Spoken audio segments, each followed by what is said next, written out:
Hello, good morning, good days, and good vibes. My name is Shay.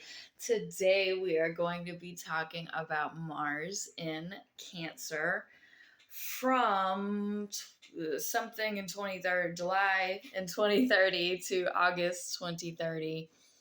Check my housekeeping in the comments for more information and press all the buttons for me, please. Let's get started.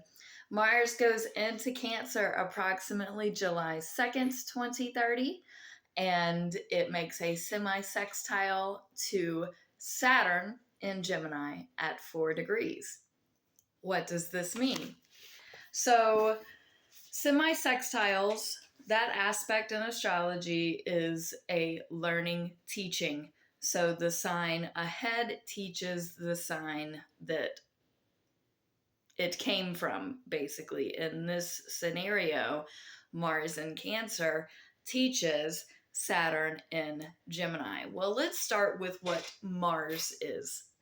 Mars is the planet of action, war, determination, work ethic, things like that. Cancer is the first water sign of the zodiac. So it's learning how to emotion, basically. And everybody, if you don't know, Cancers are not known for being able to handle their emotions well.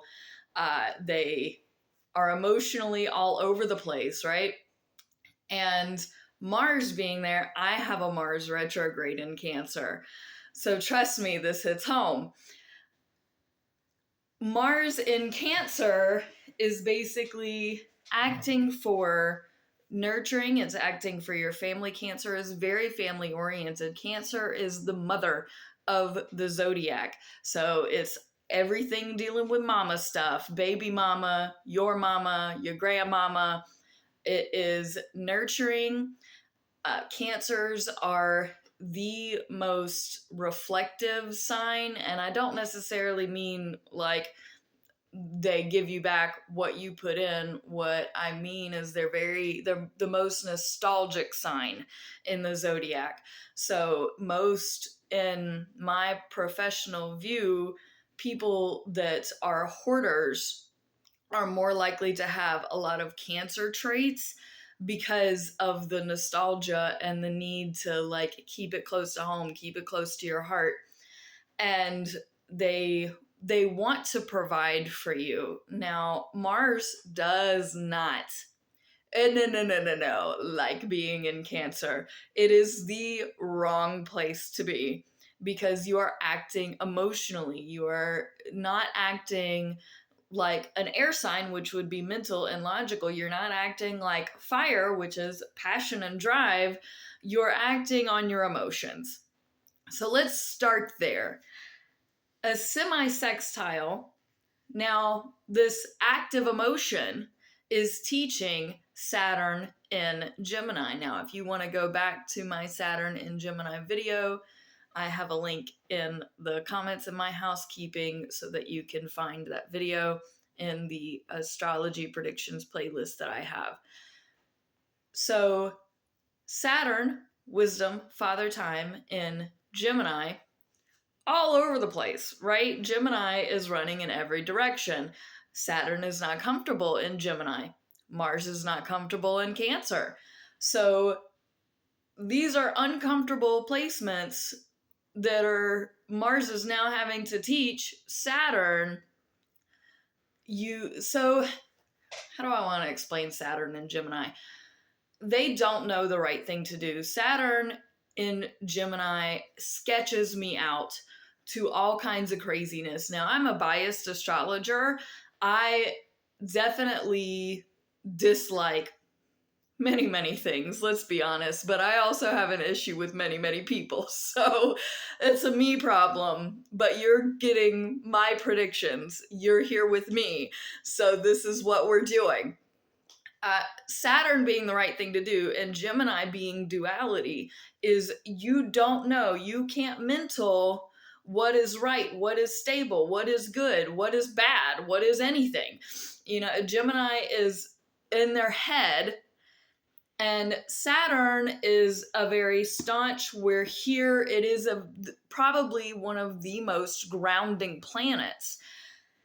And in Gemini, it is extraordinarily ungrounded. Usually things come up out the ground. It's a hurricane type, let's rip it all up from the ground.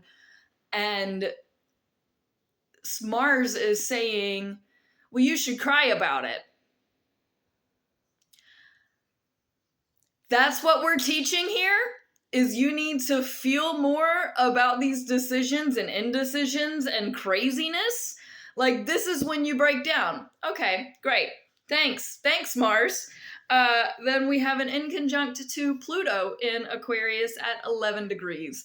This is just so frustrating. So inconjuncts, I explain it like this. You're sitting at a table, and an opposition would be you can see the person directly across from you. An inconjunct is as if there is a vase in the way, and you have to look around the vase to be able to see, to communicate. It's extraordinarily frustrating. It's not as difficult as some other aspects like a square, but it is frustrating.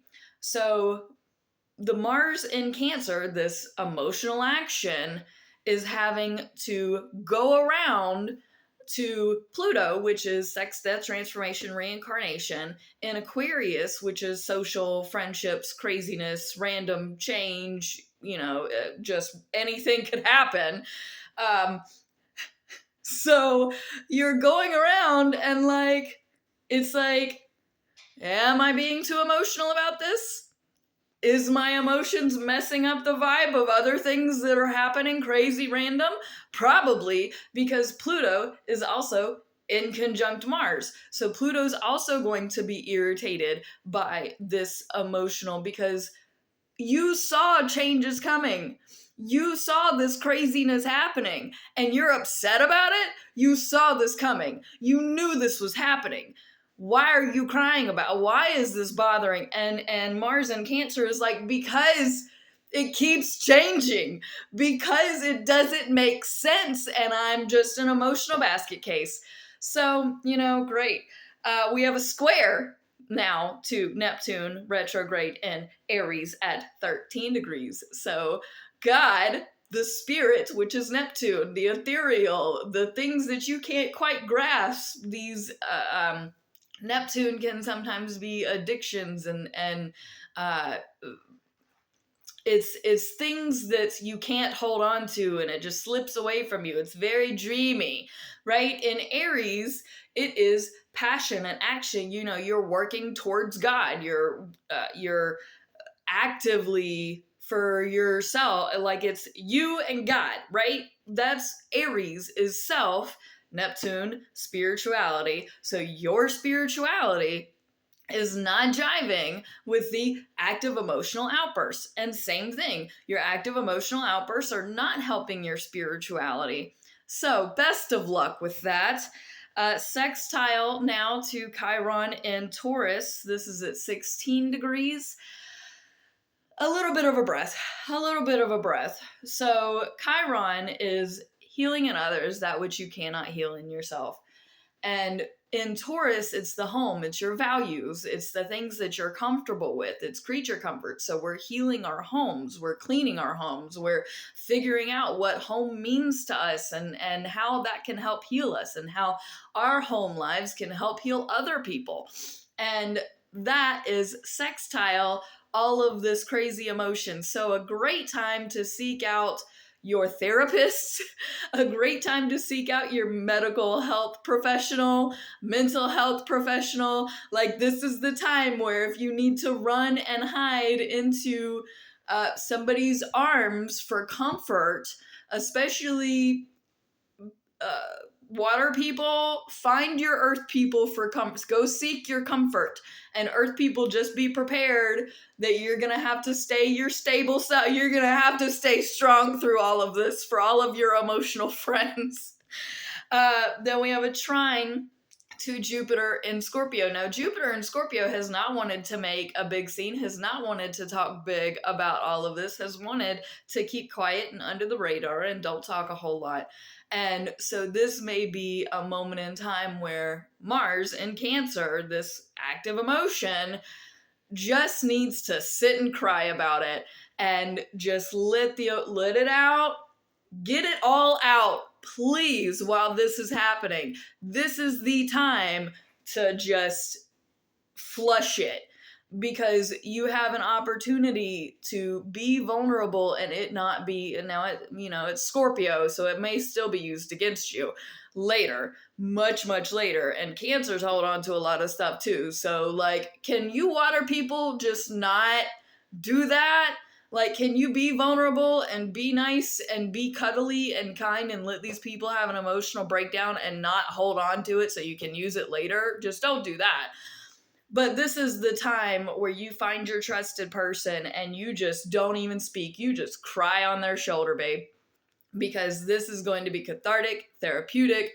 It's going to like address and flush out all of these emotions, because it's been a really emotional roller coaster. Trust me, I know.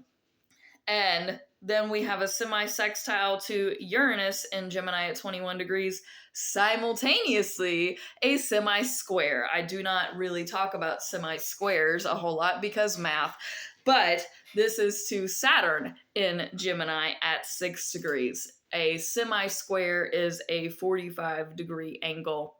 Semi-sextiles are a 30-degree angle. And let's talk about the semi-sextile first to Uranus, which has been the crazy chaos in Gemini. Everything all over the place, does not make sense, every which way direction, good, bad, ugly, chaotic, random crazy. So Mars is teaching Uranus, do you not see how this is affecting me on a soul, spirit, deep heart level? It hurts. It's hard. Stop being crazy. Geminis, bless you. Y'all have no idea what y'all be doing to people. And I know that y'all don't care. And you care and you don't. And you want to care and you don't want to. Like, you're all over the place. Take your breath. You're an air sign. Freaking breathe. So Mars in Cancer teaches emotions. Like, do you see other people's emotions? Can you recognize you are affecting other people? This is affecting things. Like, can you be a human? Can you have the human experience and compassion? I know you have it in you. You have that ability to switch that on and be that person. Will you be this compassionate, comforting person and stop with the crazy chaos nonsense? It is a lot and is actively, Mars, affecting people. The semi-square to Saturn. Saturn is supposed to be the right thing to do in Gemini, which is not the right thing to do. It's everything to do. And this is a hard aspect because it's also happening at the same time that the semi-sextile with Uranus. So the semi-square is basically the hardest lesson, not the hardest lesson, I should say, but it is a hard lesson to learn in this moment because it is two conflicting ideologies. Because Saturn, doing everything everywhere, is saying all of this needs to happen because all of this is out of whack and we need to get it together while also breaking it down to get it back. It's like when you go to clean your house, sometimes you have to make a mess and make it messier in order to fully clean it out. And Saturn is not going to be able to do a full clean out. They're going to make it messier and then get distracted because it's Gemini. So this is another really hard thing for Mars and Cancer, making us actively emotional in this craziness. One last thing that I want to mention that I never mention, and I'm also considering doing a series on, is Eris, not Aries. Eris, E-R-I-S. It is further out than Pluto. And for most of my life, I've said, oh, it's not going to leave Aries in our lifetime. Well,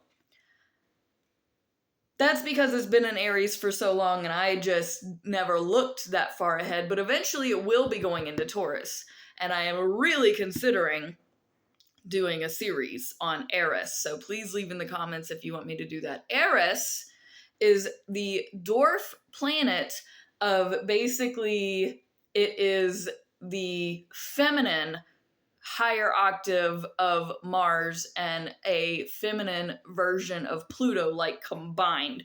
So it's transforming with warrior feminine energy and very actively aggressive, like think of like a woman wrestler type.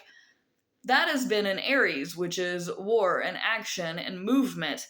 This is going to be square Mars in Cancer around the 25-degree mark.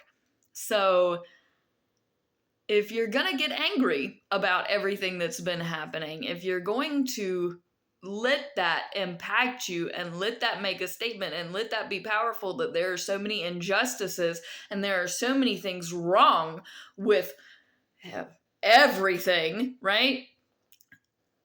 This is when you act on that, because you have had it. You've had enough. It is time.